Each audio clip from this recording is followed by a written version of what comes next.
Greetings, all you heroes, villains, and vigilantes out there. I'm Duuz-Diz-Din, back with another My Hero Academia chapter review.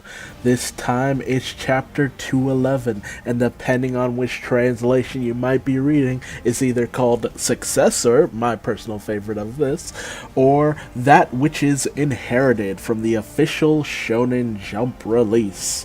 We begin with Monoma trying to bond with Shinso over their mutual feelings towards their quirk and how people, talk to them about their quirk, with them both having been told that their quirks were not ones suited for hero work.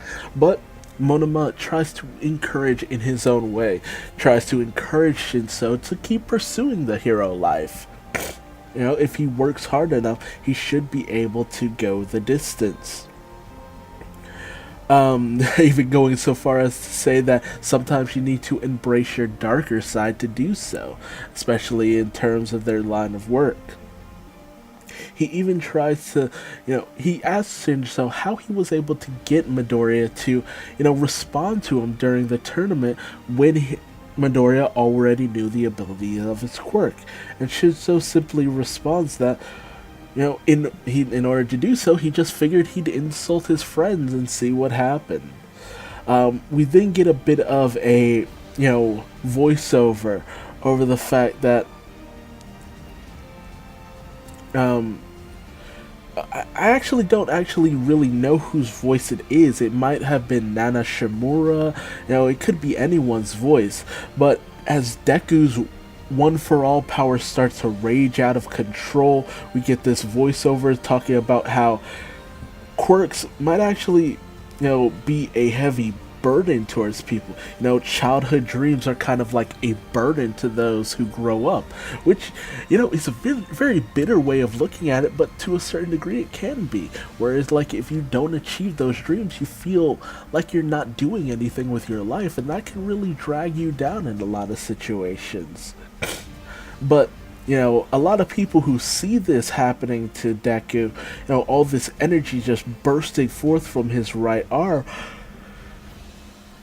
everyone just kind of treats it as a power-up, and it just erupts violently from his arm, just blasting in all directions. It's almost like this sticky energy, kind of. Like, if anyone really has checked out Miles Morales from the other Spider-Man, he has an ability called his kind of like venom tethers or something, and it's this energy that's almost like a sticky web that goes out and can actually latch onto things.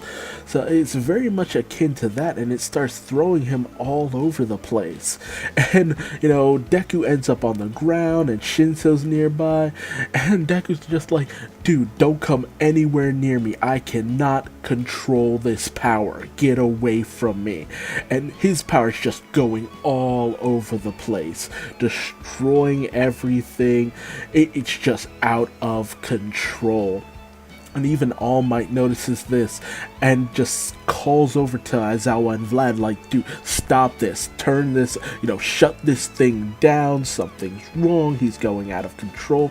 And poor Deku, who is just desperate, like, no, stop, I don't want this, and we get this, very much like how I was talking about this in the last video, where he talks about the fact that All Might had passed this thing down to him, and he treated it like it was sacred.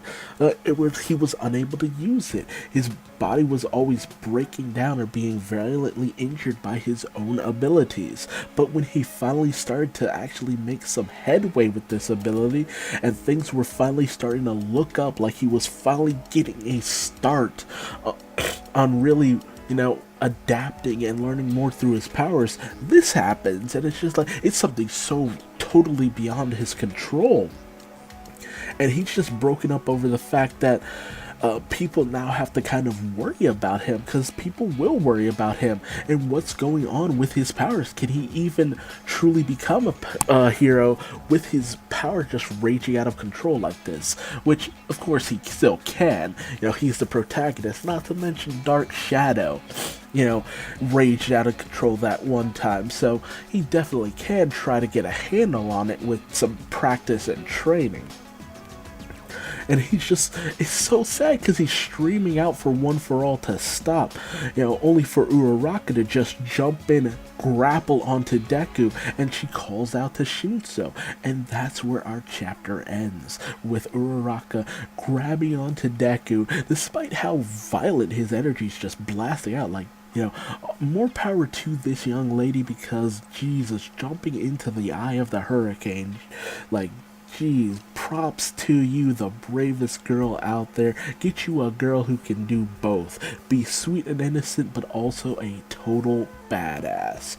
But what does she have in mind for Shinso to do to help get Deku's situation on lock?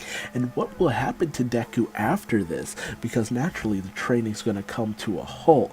It's good that it wasn't a villain attack, because UA couldn't even take another villain attack or anything like that. It's just gonna be shut down so fast. But with this, it's just like, hopefully nobody gets hurt. Nothing further happens. Hopefully Deku himself isn't badly injured from this, because quite honestly, this raging power, like, it looks like Venom's being unleashed, or he's unleashing a dark Sero, turning into a hollow. He's manifesting the dark Hado, like all this power just erupting from his right hand, like Orochimaru's curse mark is being unleashed or something. But, like, what's gonna happen to Deku, and what's the catalyst for this? Because it's one thing for the originator of One for All to have talked and conversed with him in his dreams, but this ultimately seems like the influence of All for One.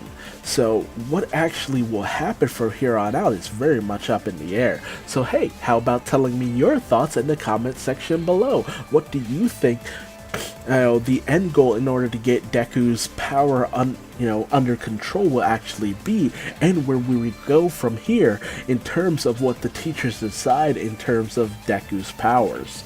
And if you liked my review, leave me a like, and if you didn't like my review, feel free to leave me a dislike and tell me where you think I might have missed the mark, or might have not done something in a way that, will help me improve for future videos. And how about subscribing, because I'll definitely be bringing you the next chapter review of My Hero Academia. Thank you for joining me, and I'll see you next time. Bye-bye.